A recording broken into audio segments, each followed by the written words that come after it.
Good afternoon, guys. How's everyone doing today? Today is Tuesday, November 8th of 2022. I'm making a second video. I'm still working on the Camaro. I know it's been a little while since I made that first video. I just haven't had time to mess with it. But finally, I got to disassemble the front of the engine today. On my previous video, I showed how the camphaser was pretty loose. It was on bank one intake camphaser. I rotated the engine and the camphaser locked in place. Still has a little bit of play, but not much. As you can see, it's got a little play. Turned the engine 360 and it kind of locked in place.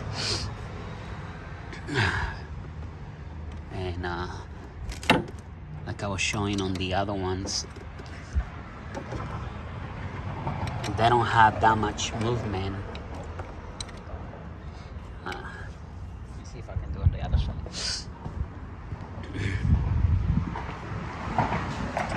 And that was one of the issues. You see, this one is pretty tight. See how tight it is. It's got some movement, but not a lot. So that camphaser is gonna come out. It has to come out.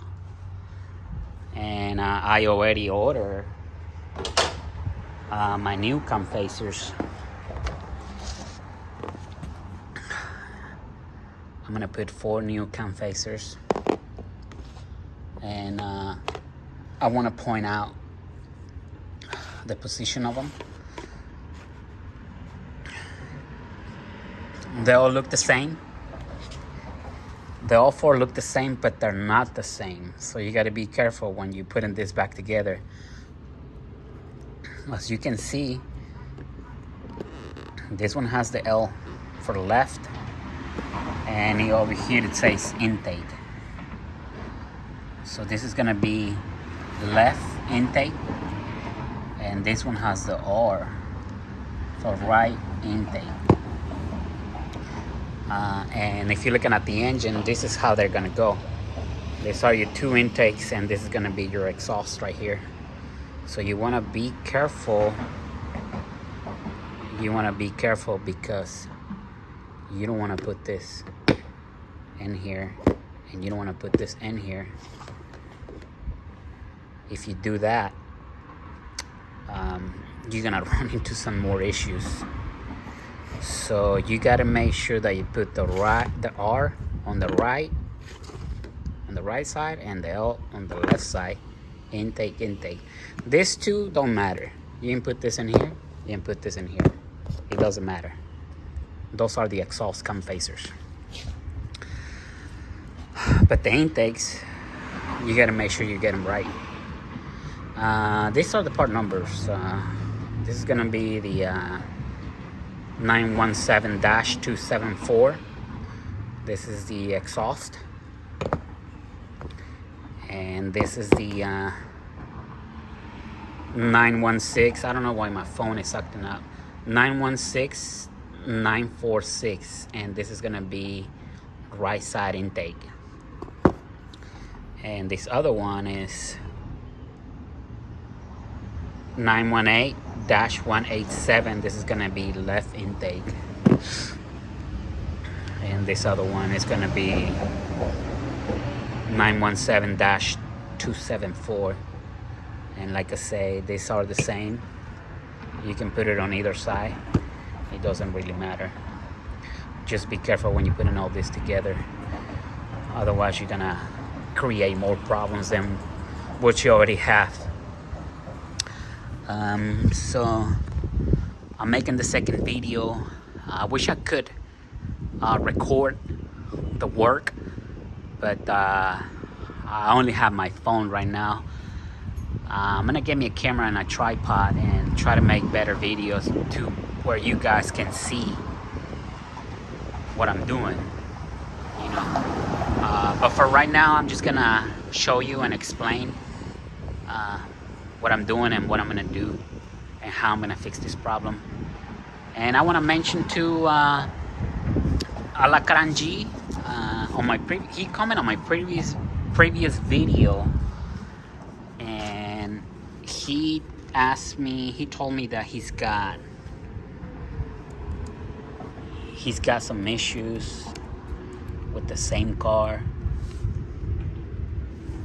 but he's got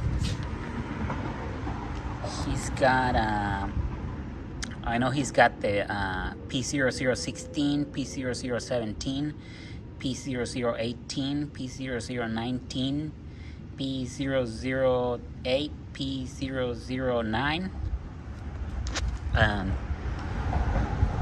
I have not dealt with those codes before. This Camaro that I'm working on right now, it came in running. It was making a noise, and it had the p0302 and the p0304, which it means misfire on cylinder 2 and cylinder 4. I did remove the oil pan just to make sure that there's nothing messed up underneath. But Alacranji, if you're watching this video, this is what I found on my old data. Like I say, I never dealt with these codes before. That's why I was making some research on them. The Camaro that I'm currently working on does not apply for these codes, because I only have misfire on cylinder 2 and cylinder 4. But I want to point out what I found. It says right here it applied for different cars, usually the 2.8, 3.0, and 3.6 engines. Right now we're working with the 3.6.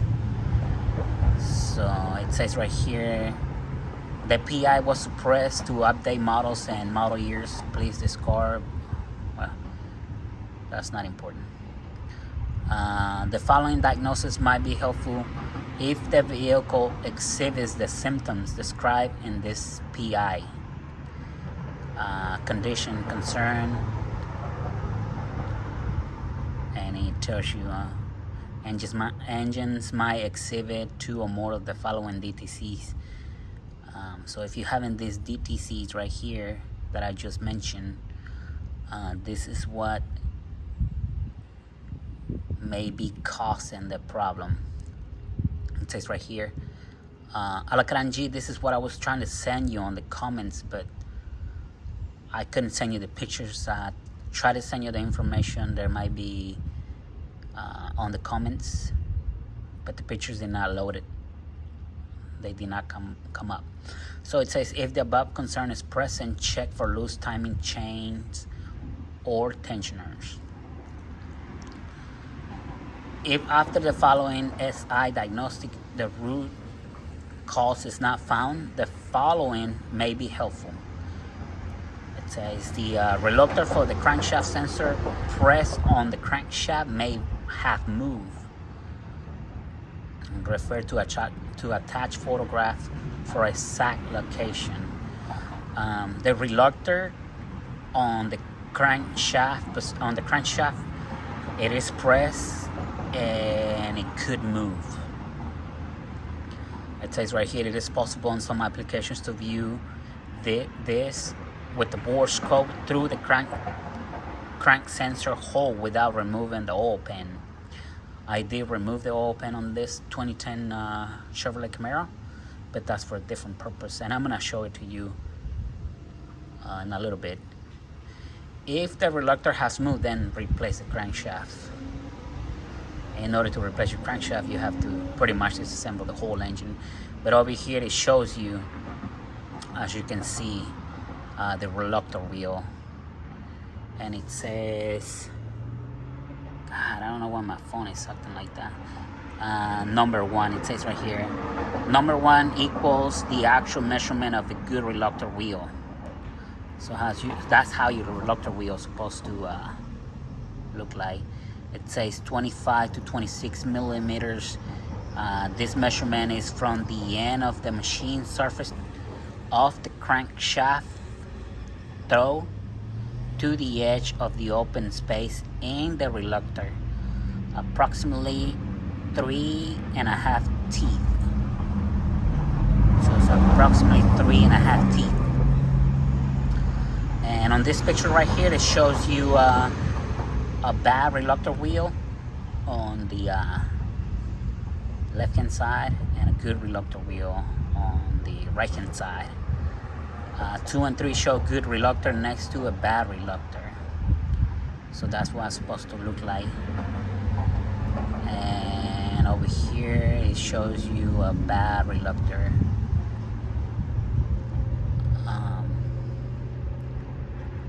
This is the picture of a crankshaft with the bad reluctor wheel. It says right here the distance can be offset either clockwise or counterclockwise. Both will result in these codes. The balance hold does not come into play when determining if the reluctor has slip or not. So Alacran G, I just want to point this out, and I know it's a timing issue that you have, and this is something that you might want to look into it. Just remove the oil pan and make sure that the reluctor wheel has not moved. But these codes do not apply for the 2010 Chevrolet Camaro that I have here. The reason why I removed the oil pan is for a different purpose. See, I got, by the way, I removed the oil pan, and if you want to know, that to remove the oil pan is a pain in the rear. So, but it was, I wanted to make sure that there was nothing damaged underneath, because it makes no sense to replace all of these and then put it all back together and end up with the code 302, p0302, p0304 still in it. So that's why I had to remove the oil pan, make sure that nothing is damaged under. And I didn't find anything that might concern me. So anyway, I did this job, this timing chain, about a year ago. And Lacrangi, I want to point out, because he asked me, are you just going to change the right hand side, bank one, or you're going to replace the mold? I am going to replace the mold at this point. The timing chain is still under warranty, so I'm going to take everything out and send it back and get new timing chain set. I already got all 4 camphasers. I'm going to replace them all. I should have done this a year ago. That way this car would have never been here. It would have never have come back. It's been a little less than a year. But that way this car, if I would have done that, this car wouldn't be here today. But I'm taking this opportunity to show you and to let you know my mistake. That way you don't do the same mistake. If you got the extra money, if you want to make sure it's done right, go ahead, especially if the engine has about 150, 170, or almost 200,000 miles. It's a must. You must change the camphasers.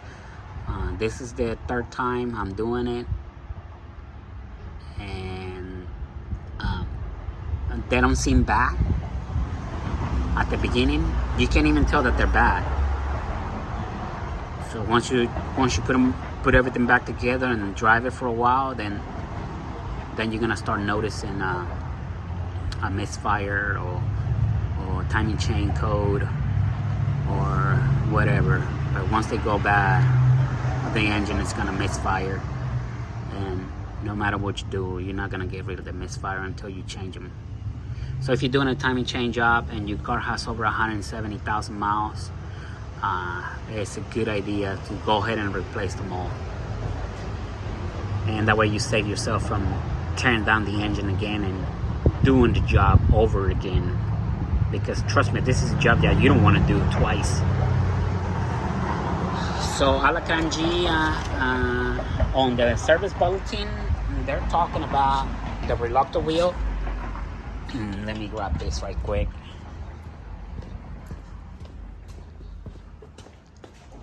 Let me see if I can show you underneath.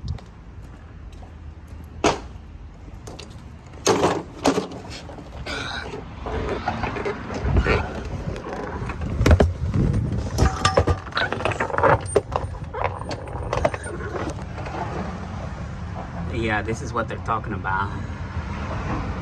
So, Alakranji, if you watching this video, this is what you need to look into. Make sure that your reluctor wheel has not moved. See, right now I cannot tell if it's in the right position. I have to turn over the crankshaft, that way you can see what I was pointing at on the service bulletin. But right now I got it on time, on the position that it needs to be. That's not the case for this car or this engine, so I'm not gonna turn it. I'm not gonna turn it over. I got it up to where it needs to be right now for me to work on this car. I'm gonna start taking down the timing chains, and I'm gonna start taking down the removing the camshafts, sprockets, old gears, BVT gears, and I'm gonna put new ones in it. But the reason why I took this old pin out is because I was concerned about the noise. It sounded like a bad rod bearing, and as you can see, there's really nothing that might concern me. I know the oil looks kind of bad, but I've taken out a lot of these old pins and they all look like that at the bottom. I also removed the pickup tube and I didn't find any metal shavings. It looks like a small piece in there, but that might have been there before. Once your bearings go out, you're gonna find a lot of metal shavings in it. And if you're removing the oil pin, make sure that this seal is in there, and make sure that you buy a new seal and put it in here. If you already went this far to remove the oil pin, don't forget about the seal. Just get a new one. Don't try to reseal it with silicone, because the silicone might go into the oil pump, into the pressure switch, into the anyway, you're probably gonna create more problems. So don't put no silicone in here. Just go ahead and buy a new seal from the dealership. They're like $4 or $5, and you're gonna save yourself a lot of problems. So this is the baffle. I had to remove the baffle. It's got 1, 2, 3, 4, 5 bolts, and this one is held by 2 bolts, one right here and one right here. So make sure you pull this out, inspect it, and make sure there's nothing damaged under it. So at this point, I'm very happy that I don't have any other problems other than the timing issue, and I hopefully can put this back together by tomorrow, and I'm gonna start it off for you guys and let you know if my issue went out. So this is gonna be part 2, and I'm gonna make another video once I'm done with it. Like I said, I don't have a good camera yet, and I'm not able to film my work just yet because I need both of my hands. And well, this is it for this video. I pretty much got everything apart. I just got to do the timing chains, put the new chains, and see what happens. That should take care of our problem. Also, Alacranji comment on made a different comment about how much should a mechanic charge me for this job. I got the parts and labor on my old data, and as you can see, it says right here, primary and or secondary chains. If you're gonna do one, it's 8 hours, or if you're gonna do them all, it's 8 hours. So no matter what, whether you're changing one or you change them all, it's gonna be about 8 hours. Most shops, they'll charge you about $120 an hour. I'm charging $100 per hour, so just on labor, it's about $800. Plus, you got to pay for the timing chain kit, camphasers, coolant, oil. On some cases, you have to remove the compressor, so Freon, seals, gaskets. So this job can get up to like $2,000. You're looking about $2,000 or more to get this job done and do it the right way. You know, some people just trying to do like a patch and try to save money on parts, so that way they can make more money for profit. As the case on that truck, you see that white truck right there? That truck came in for a timing issue too, and that's gonna be a separate video. I'm about to take it apart, and I'm gonna show you the job that this other mechanic did. And he charged for timing chain job, but he didn't do it, so he still charged for it. Anyway, that's a separate video that I'm gonna make for you guys and show you how these people, they're just taking money from other people left and right. Another thing I want to point out too is that when you're working on these vehicles, when you're working on this engine, the 3.6, if you're hearing noises,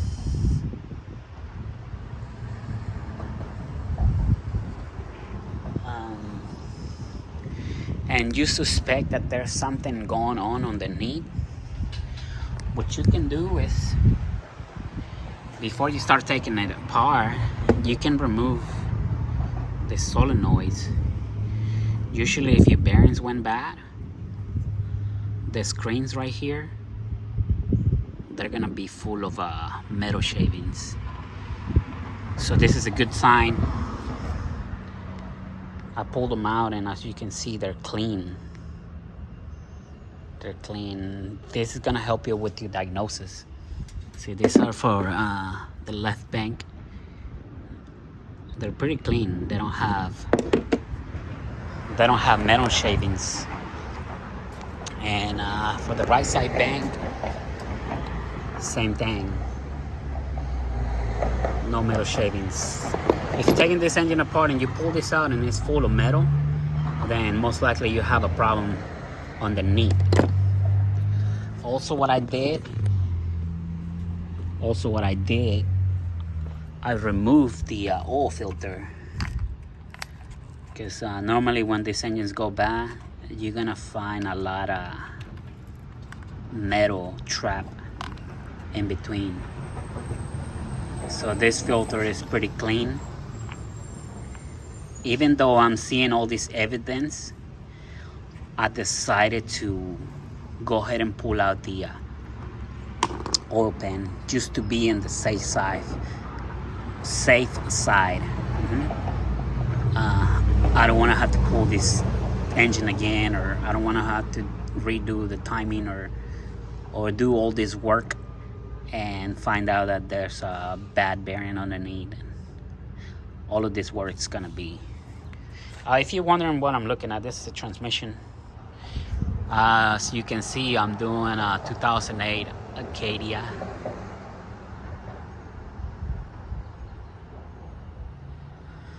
Well, but that's another story. Thank you very much for watching, guys, and if you like this video, please subscribe and hit the like button. If you think this video is helpful for you, go ahead and share it for other people. I wish I could film myself doing the work, but like I said, I need both of my hands, and I'm not able to film myself. But later down the road, I'm gonna go to Best Buy and probably get a tripod and a camera. That way I can show you what I'm doing, or what I'm finding, but just a quick tip on this. This customer brought me his car. We're replacing the engine. This is the engine that I pulled out. I'm not sure what's wrong with it. Crank it over, it turned over, but it wouldn't start. He said that the customer got an oil change, and after the oil change, the engine started knocking. So he provided this is the replacement engine. He provided a replacement engine, and this is a good running engine. It was still in the car when we went and looked at it, and it only has about 100,000 miles. This is 2008 GMC Acadia. Like I said, I work on these engines all the time. I know they could be a little bit intimidating, but they are easy to work on. Once you start understanding them, it's going to be easy for you to work on them. But that's the key. You have to understand them. In order to fix something, you have to understand how it works. So I told my customer, since you're gonna replace the engine, we should just take the time and remove the oil filter from the transmission, because this transmission's the oil filter, as you can see, I already pulled the bell housing, and that's where the filter sits, behind the bell housing. So every time I pull one of these engines, I always take the time and pull out the bell housing on the transmission and replace the filter. But in this case, as you can see, look at this. This transmission is burnt up. It's got a lot of metal in it. So this transmission is no good. How is this people driving? I don't know. With a bad engine and a bad transmission? I don't know. And this happens because nobody ever do maintenance on these vehicles. So, but anyway, that was just a side comment. A tip for you guys to look out. And if you guys like the video and you think it's helpful, just hit the like button and subscribe. Thank you very much, guys. Y'all have a good evening.